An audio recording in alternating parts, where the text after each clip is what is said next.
Si j'inaugure en ce mercredi une œuvre d'apparence badine, ça n'est pas dans le but de vous faire rire.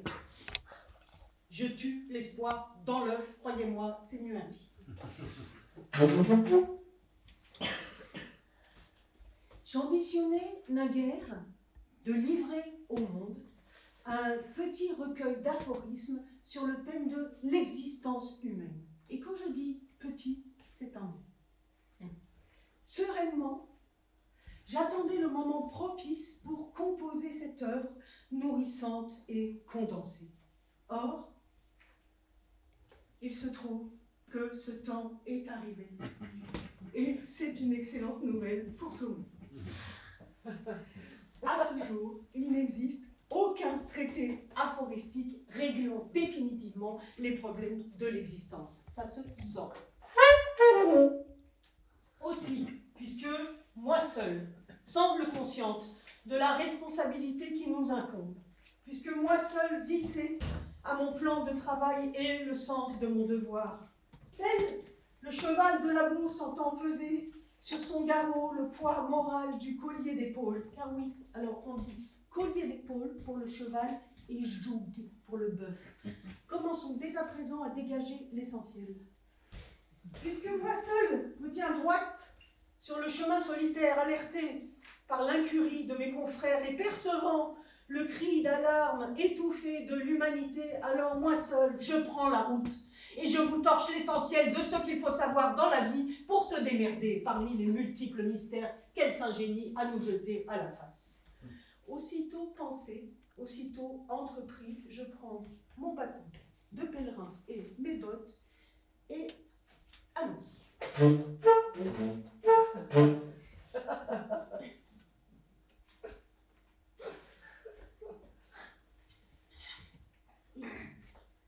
Il est nécessaire que vous sachiez que, par ma mère, je suis issue d'une très vaste famille de bouseux, enracinée dans une fière paroisse de Normandie, dont le caractère microscopique ne doit pas cacher la grandeur. J'ai nommé Villiers d'Écaudard, 110 votants.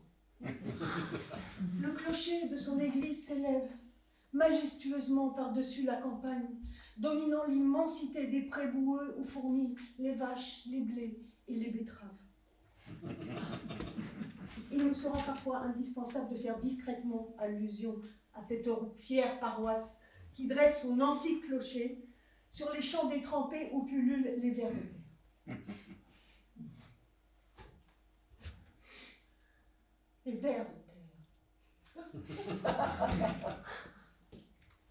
Les vers de terre composent tout de même 70% du monde animal, en masse pondérale, être humain compris, c'est dire si ça pèse un sacré paquet sur la Terre. Vous me direz aussitôt que cette statistique brutale dévoile une réalité peu ragoûtante. Peut-être, mais c'est la vie. Les vers de terre, loin d'étouffer la planète de leur monstrueuse masse invertébrée, fouissent et refouissent l'humus jusque dans les profondeurs les plus secrètes, sans même savoir, les pauvres, pourquoi ils fouissent. Fouissant de la sorte à l'aveuglette, ils trouvent, perforent, taraudent, et de la sorte, vous l'aurez compris, ils aèrent la terre, qui n'est absolument pas capable de s'aérer toute seule. C'est peut-être rude à admettre, mais c'est ainsi. De la sorte, aérant, ils libèrent la pousse magique des végétaux, eux-mêmes bouffés par les herbivores, eux-mêmes bouffés par les omnivores et les carnivores. Quant à nous, on bouffe tout. Si je puis vous tranquilliser sur la foi que vous pouvez avoir dans ma parole, c'est tout d'abord que je n'ai absolument rien picolé depuis au moins 20 jours. Mais alors, ce qui s'appelle rien. Ce qui me place de fait dans une position de supériorité nette par rapport à nombre de mes collègues. Force m'est d'ajouter que j'ai eu la bonne fortune de naître avec un caractère d'une trempe exceptionnelle. Forgé au même métal que les épées de mes ancêtres, j'ai nommé les fauteurs de merde, les vikings. Rien ne m'arrête. Rien ne m'effraie. Hormis, et c'est humaine nature, les objets déconcertants que sont pour tout un chacun les chiens, les vaches, les skis, l'avion, les papillons de nuit, la montagne, la mer et autres vêtis. Bon. J'ai bien conscience que de ce traité de toute vérité sur l'existence, beaucoup d'entre vous attendent des réponses sur la question fondamentale de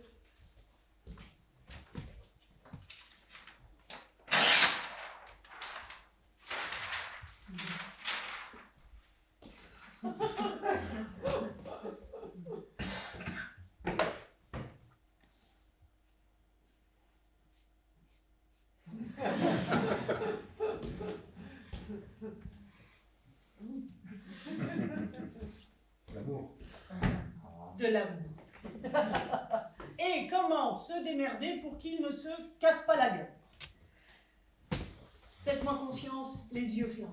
Avec ce traité, ce foutu truc de l'amour devient un jeu d'enfant. Je ne m'attarderai pas plus que de raison sur comment le rater. Question que tout un chacun aura plus ou moins réussi à résoudre par ses propres moyens, tout rudimentaires soient-ils. En revanche, sur les thèmes infiniment plus sérieux et aux chances de succès improbables que sont par degré de difficulté, comment éviter de le rater? Comment être aimé de l'être aimé? Et comment conserver l'amour? Voilà. Conserver l'amour. Je suis la femme de la situation.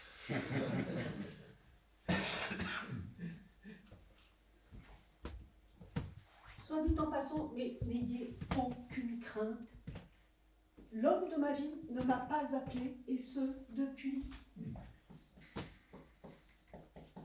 47 jours. 47 jours. Et quand je dis 47, je n'avance pas un chiffre en l'air. Mais il en faut bien plus que cela pour déstabiliser l'auteur de ce traité que durant 30 000 ans, on ait cherché la vérité en vain, soit. Je veux bien l'admettre, je suis bon prince, mais il arrive un jour où trop, c'est trop. Et je dis, halte là. Cette vérité sur l'existence humaine, il n'est que trop temps de l'extraire de sa gangue. Socrate, déjà,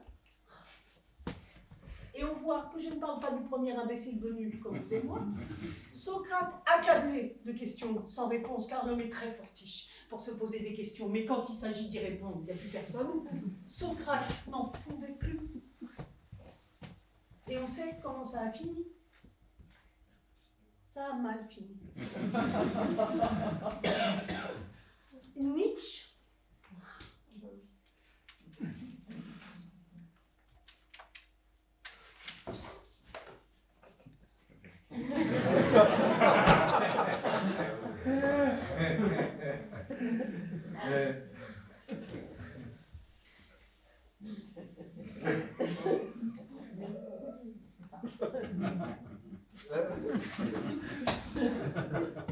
Nietzsche a bien essayé, en une louable tentative de tout défaire pour tout refaire et de suggérer vivement, par la réinvention de la vie par l'art, que l'homme se fabrique de ses propres mains son petit kit personnel du sens de la vie aux fins de trouver le bonheur. Mais je dis, halte là. Il ne serait pas égal que d'aucuns, dans leur coin, se confectionnent un petit kit personnel du sens de la vie sans que les autres puissent en profiter. En outre, la proposition nietzschéenne, que tout le monde n'est pas certain d'avoir bien comprise, concerne uniquement les surhommes, qui seront capables de se démerder avec leur kit. Or, telle n'est pas ma visée dans ce recueil à portée universelle.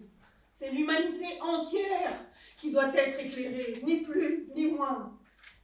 Et j'ai quelque aversion pour les surhommes, qui, sitôt coiffés d'une casquette et d'une mitraillette automatique, se mêlent un peu brutalement des affaires des autres alors que personne ne les a sonnés. Et là je dis, non. Et sans barguigner. Car ce petit opus se place délibérément dans un esprit de conciliation et de partage pacifique entre tous les êtres de la planète au sein desquels j'inclus tous les Texans, c'est dire ma bonne volonté.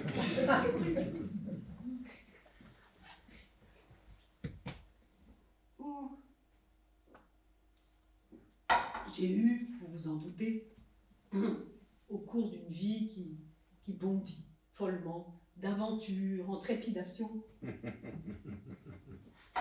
maintes occasions d'observer le lion, majestueusement étendu sur les herbages détrempés du plateau des Codards, Haute-Normandie.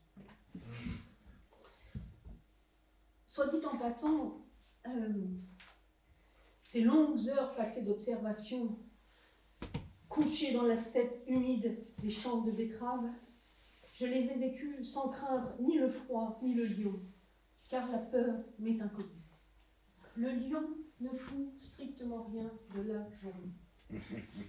Tandis que la lionne, encore mal acquise au principe de l'égalité, se lève dès l'aube pour aller au boulot, fait les courses, prépare la bouffe, s'occupe des petits, toilette, éducation, jeux, apprentissage de la position couchée pour les jeunes mâles et debout pour les jeunes femelles.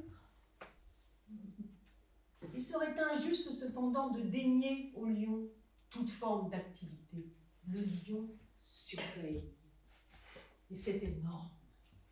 Éventuellement d'une patte alternativement joueuse ou punitive, il seconde la femelle dans l'éducation des petits à raison de 4 minutes par jour, soit 2 heures et 2 minutes par mois en moyenne pondérée. Et c'est énorme. Éventuellement, d'une patte, je l'ai dit ça déjà, d'une patte alternativement joueuse ou punitive. Éventuellement, il ira une fois tous les 57 jours seconder la lionne lors d'une chasse nocturne. Prenons garde à ne pas prendre le lion pour un con. Loin de lui l'idée de surveiller constamment les environs et de se faire ainsi l'esclave de sa mission virile. Non. La majeure partie du temps, le lion dort. C'est dire que le lion, c'est-à-dire le roi des animaux, je ne suis pas en train de vous parler de n'importe quel bougre comme vous et moi, applique avec une grandeur sans pareille le principe fondamental de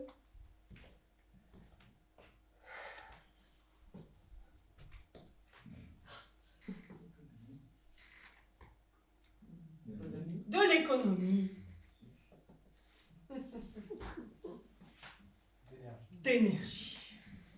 Tout au contraire du cerf mâle, par exemple, ou d'autres bestioles qui, n'étant pas rois, ne sont pas pénétrés de ce principe vital d'économie, d'énergie, et passent l'essentiel de leur temps soit à s'affoler au moindre bruit, soit à se battre jour et nuit avec leurs congénères. Je ferai ici une exception pour un orang-outan mâle que j'eus la bonne fortune de pouvoir observer longuement sans crainte du froid ni du danger, et qui, posé sur son cul pendant 24 heures, s'occupa exclusivement, avec des gestes fort lents, à coiffer sa tête d'une salade, à l'en ôter, à s'en coiffer, à l'en ôter. Ce singe, hors du commun, utopiste, anarchiste, et méprisant les bagarres sauvages qui se livraient dans son dos, présentait toutes les marques d'un esprit contrôlé, en proie à la méditation sur les mystères de la vie. Cette affaire d'économie d'énergie qui est la clé de toute vie bien pensée et bien menée est décisive. Où l'on arrive, en droite ligne, à ce phénomène majeur de l'humanité, j'ai nommé la guerre.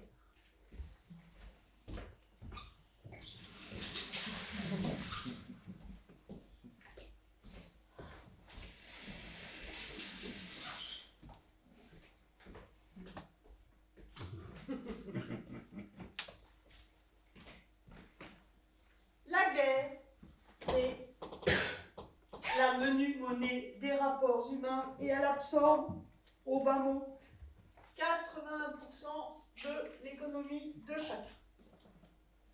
D'où vient la guerre? La guerre provient, et accrochez-vous bien,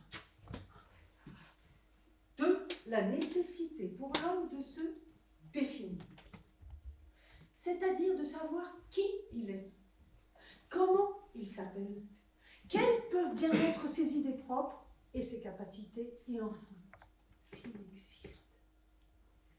Jusqu'ici tout va bien, on suit. Prenons un exemple.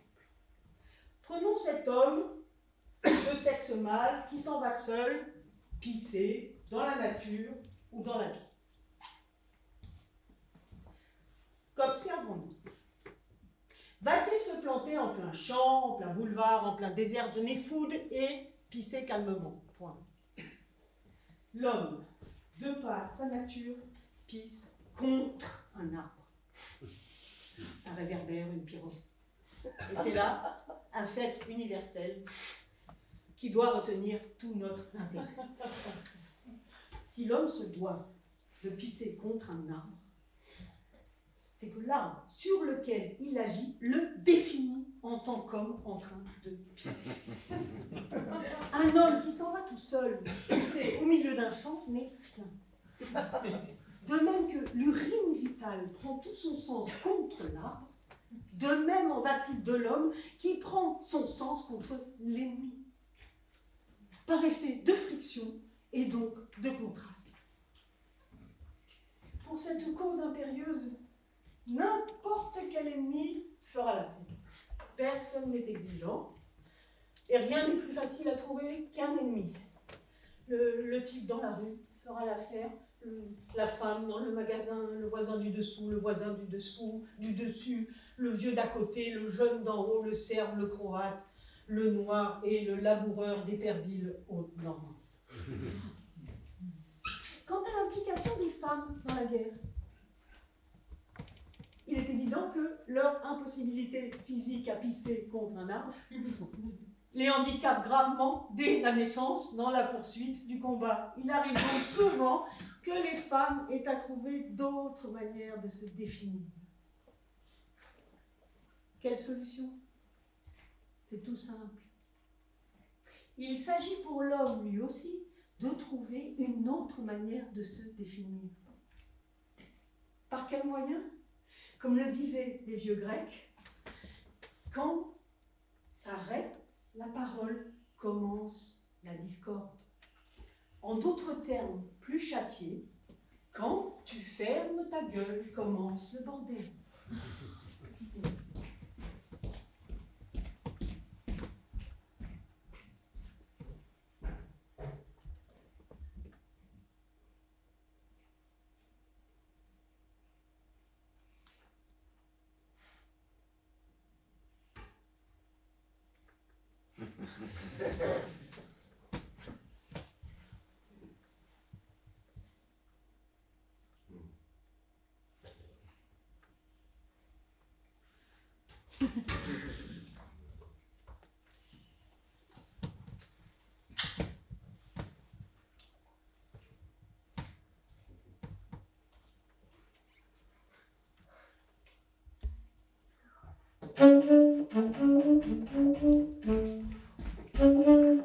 Soit dit en passant, on ne peut pas ne pas évoquer le mystère de la vie qui est celui du sable sec. Et je ne perds pas mon fil, j'ai l'œil rivé sur ma structure. Je dois confesser que je viens de faire une courte pause au seul fin de me nourrir sobrement avec la mienne jumelle, à qui je donnais quelques menus conseils sur la vie, sa structure et sa résolution, en particulier s'agissant de l'amour et du surdosage. J'entends par surdosage une réception excessive de témoignages d'amour qui vous barre irrémédiablement l'accès à vos propres sentiments. Intervenez sans trop traîner. Le surdosage peut entraîner le rejet définitif de l'être aimé, un peu à la manière dont une absorption outrancière de noisettes se rappelle à votre souvenir plus de 30 ans plus tard. Il en va du surdosage en noisettes comme du surdosage en amour. S'il n'est pas traité dans les temps, l'effet peut être irrémédiable. Exigez sur le champ qu'on baisse la dose. À titre personnel, ma vie amoureuse est un fiasco complet, tant sur le plan personnel que personnel. Ceci ne doit en aucune manière vous inquiéter. Je suis catégorique sur ce point, et je dis même au contraire. Endurci par les épreuves, aguerri par les échecs, ayant acquis de déboire en un succès une lucidité proprement effarante et une connaissance fouillée des choses trappes que la vie s'amuse à jeter de ci, de là sur notre route. Je suis par le fait même la femme de la situation et je fus moult fois décorée pour ma résistance héroïque face à l'adversité. Mais le sable sec soulève un mystère qu'on ne peut pas éluder d'un revers de manche. C'est ainsi qu'un mien ami artiste écrivit un jour, sous l'image d'une fillette se distrayant à la plage avec des poignées de sable, l'énoncé suivant. Pourquoi le sable, plus on le serre, plus il s'en va? Pourquoi le sable sec, plus on le serre, plus il s'en va? Car par le serrage, la main exerce une pression sur la matière semi-fluide qu'elle contient et les jette hors de son contenant. La pression, en effet, imprime sur toute matière qui la subit un effet de déplacement qui éloigne l'objet sur lequel elle s'exerce. Or, sachez que l'homme appartient, de par sa nature, à la catégorie des matières molles solidifiées, sur lequel le phénomène de la pression va donc pouvoir s'appliquer pleinement. Les moyens de pression sur un être humain présentent une amusante variété, que je classe par ordre croissant.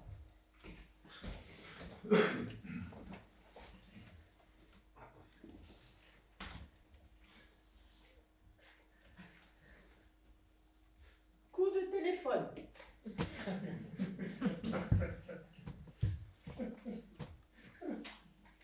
Lettre.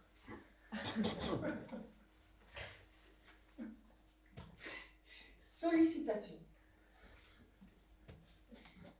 Invitation. Demande. Prière. Récrimination. Reproche. Supplique. Exigence. Revendication. Sommation. Interdiction. Chantage. Ultimatum et enfin commandement. La puissance de chacun de ces moyens varie avec la répétition et la cadence. Plus la répétition et la cadence de ces moyens de pression augmentent, plus l'effet de disparition de l'être aimé est prompt et assuré. En calculant bien votre coût, vous pouvez perdre un amour en l'espace de 9 jours et 8 nuits. Certains types de pression sont strictement irréparables. Je veux nommer le plus courant d'entre eux l'ultimatum. L'ultimatum, autant le savoir d'entrée, ne réussit jamais et se retourne systématiquement contre celui qui l'a lancé tel le boomerang. S'il y en a parmi vous à qui la signification du terme ultimatum échappe, je vous en livre un exemple et sans barguigner. C'est lui ou moi, ou c'est elle ou moi, ou c'est elle ou moi, sont des ultimatums. Sachez que dès l'instant que la pression a atteint ses degrés, qu'il s'agisse d'un chantage, d'un ultimatum ou d'un commandement, vous êtes foutus. De toute façon, telle une chaudière ayant passé 3,5 bars de pression et 95 degrés de température. À la différence de la chaudière qui dispose d'un dispositif de sécurité, l'homme n'en dispose d'aucun, s'agissant de notre noyau central, l'amour. Ne vous fatiguez pas, cherchez un clapet, il n'existe pas. À ce stade, l'amour explose. Si vous croyez pouvoir écrire une lettre par jour, ou téléphoner tous les soirs à l'être que vous aimez, vous vous fourvoyez gravement. Passez 5 mois à ce rythme. Je ne parle pas des 6 premiers jours où tout ou presque est permis dans l'euphorie gommante.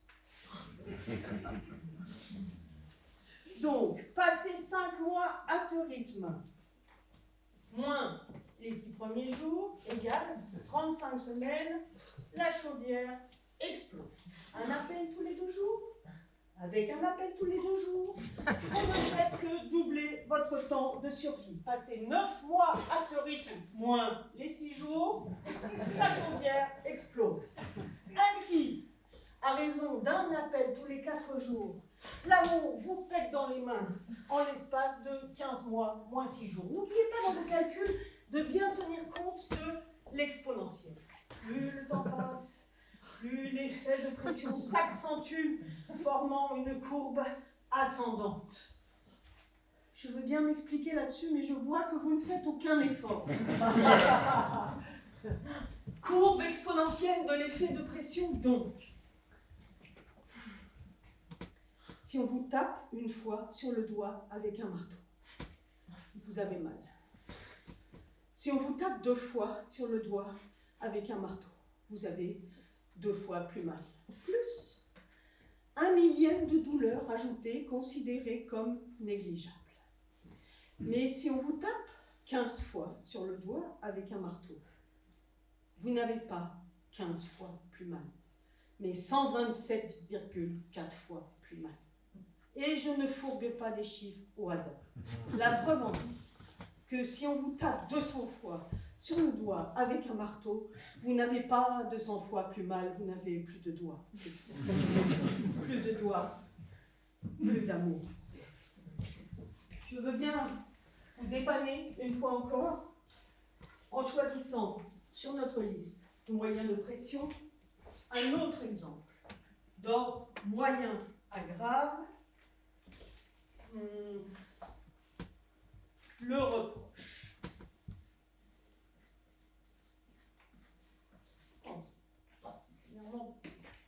Le reproche. Si on compte 6 milliards d'êtres humains, dont 2 milliards d'adultes en pleine possession de leurs moyens de pression s'agissant d'amour, 2 milliards d'adultes s'adressant chacun 2 reproches par jour, et je suis indulgente. On arrive par an à une somme de 1460 milliards de reproches sur la Terre,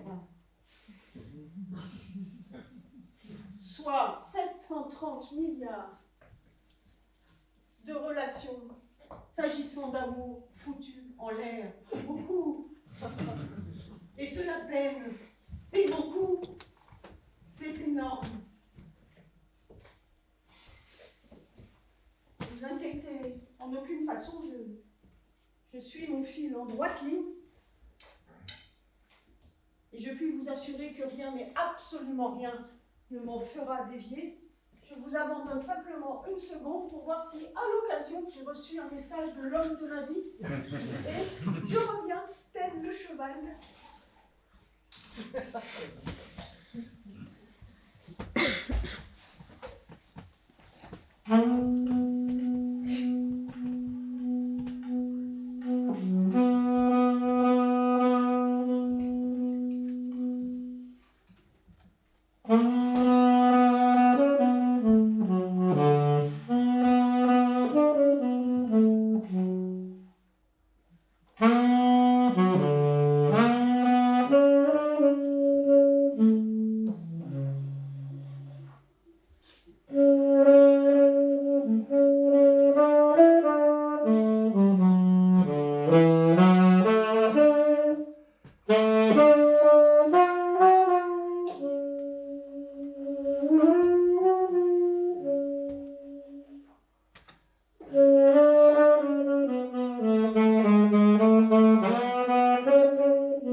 Ne vous alarmez en aucune façon. Encore que je ne considère pas ce silence comme très encourageant. Mais je ne suis pas femme à chouiner devant l'adversité. Et tel le cheval de trait de Rhénanie-Westphalie, attelé à son chariot de fumier, je trotte sur mon chemin, compact et éblouissant de clarté. C'est l'œil vissé sur ma charpente que je dis que le reproche, qui tend à critiquer une attitude pour en recommander une autre, tend fondamentalement à changer l'autre. Or, et je n'y vais pas par quatre chemins, on ne change pas l'autre. On ne change pas l'autre, même d'un iota. Et c'est là un fait établi que j'ai pu vérifier sur 6579 sujets placés dans les conditions d'être changés par un autre. On nota, au cours de ces longues nuits d'observation sans crainte du froid ni du danger, 6579 échecs. Outre qu'il est une absurdité, le reproche est un moyen de pression de force 6 à 7, c'est-à-dire moyen à grave. Un reproche tous les 8 jours équivaut à une lettre tous les 2 jours en matière de puissance, de pression et s'agissant d'amour. D'où il ressort qu'avec un reproche tous les 2 jours, vous amenez l'explosion de la chaudière en un délai sportif de 51 jours moins 6 égale 45 jours. Avec un reproche par jour, vous faites tout péter en tenant compte de notre courbe exponentielle en l'espace de 18,5 jours moins 6 jours, soit en 12,5 jours, une performance très appréciée. Avec 2 reproches par jour, si vous savez tenir la longueur, vous restez sur le sable en l'espace de 6,25 jours moins 6 jours, soit en 6 heures, ni plus ni moins. Je vous vois anéanti par la perte de la mallette à outils de pression à laquelle vous étiez si vivement attaché. Je sais, c'est un coup dur. Car alors, si on ne peut rien faire, que faire? La réponse est là. Que je vous livre sans mâcher le mot.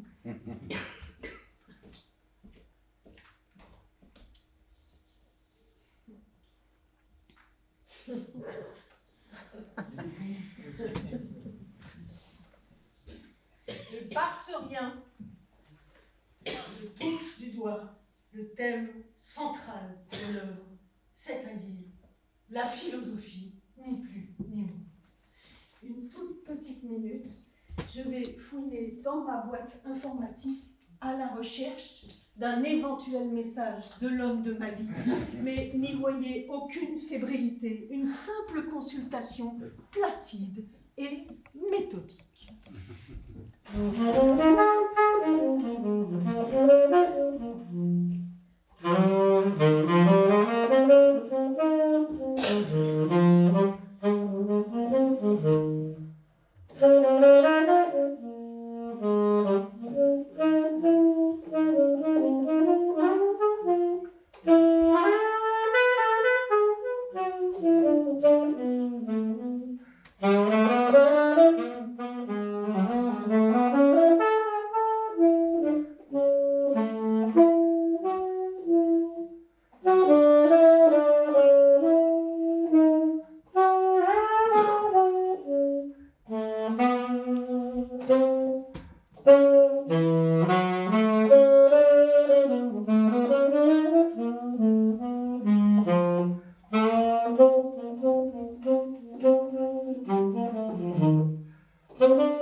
J'en ai un.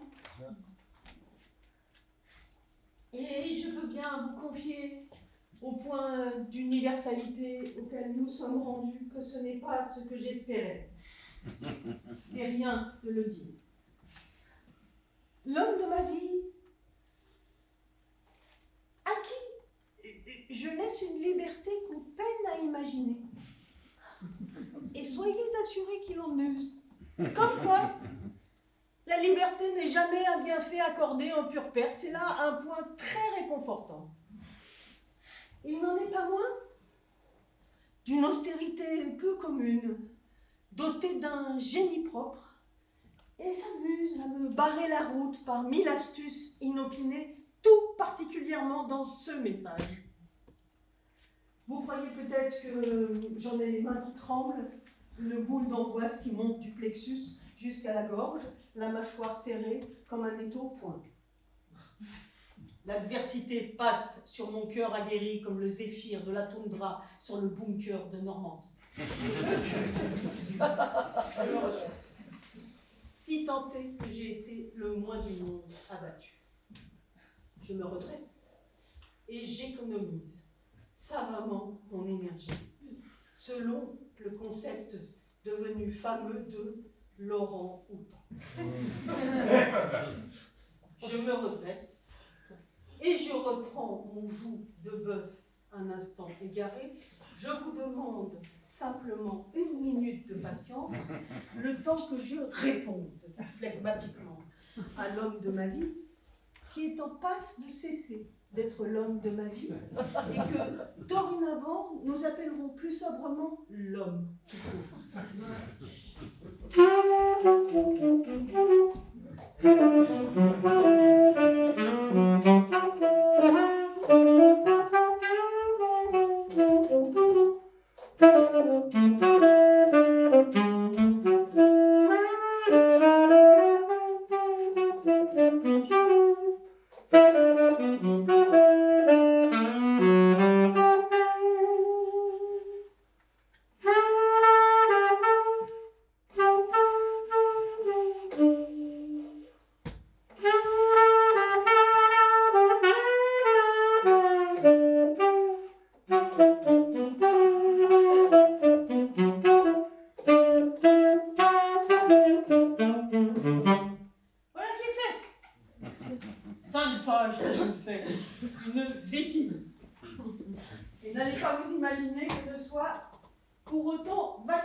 Livré à ce chaos, à cette angoisse,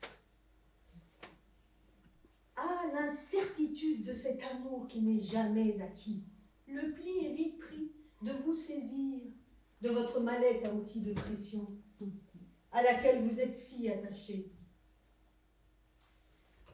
Ne cédez pas à la tentation, ne bougez pas, respirez par le ventre. Fixez un point sur le mur, tenez ferme à aller boire un coup, mais ne touchez pas à cette foutue mallette. Que faire alors, me direz-vous?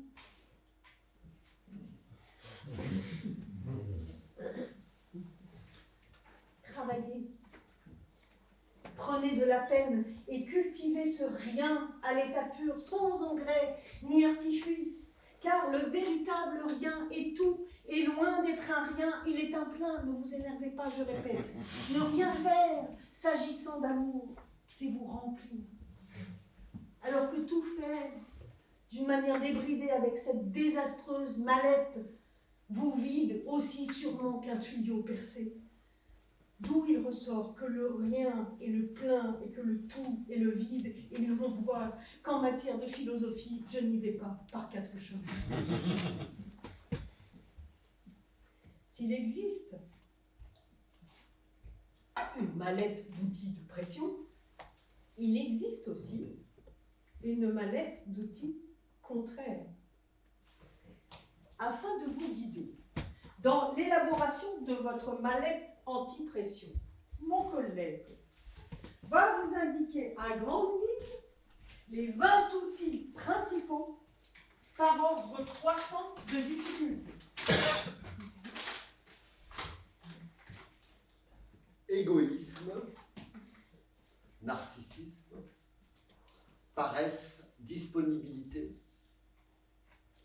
éparpillement, légèreté, confiance en soi,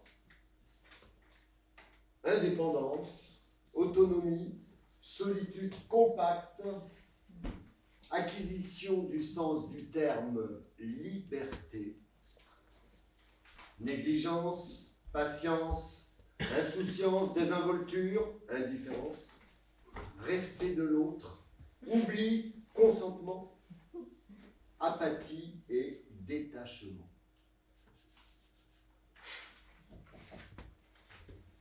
Ainsi équipé de votre mallette complète et décrassée, l'amour peut vous tomber dans les bras au prix de cet immense travail que vous aurez accompli.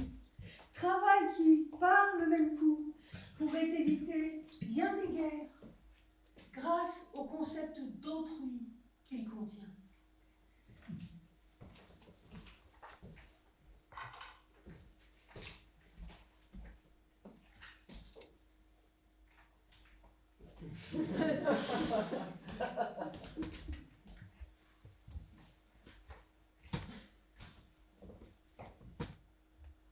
Nos chemins se séparent ici. À l'heure où je vais prendre quelques nourritures et détente avec la mienne jumelle. Puis filer cap au vent vers cette fière paroisse de Normandie. Considérez qu'un enfant qui vous écrit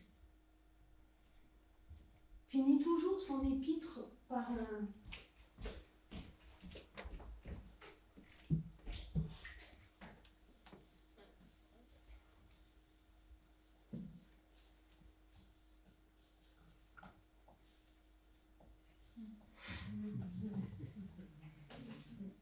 qui vous surprend et vous fait sourire.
Tellement d'être là, c'est que voilà, je suis très contente de jouer dans ce petit théâtre qui est en fait une grande aventure qui est tenue par une équipe que j'aime beaucoup et par une directrice que je trouve très courageuse. C'est un théâtre qui reçoit 0 subvention et qui existe maintenant depuis 7 ans.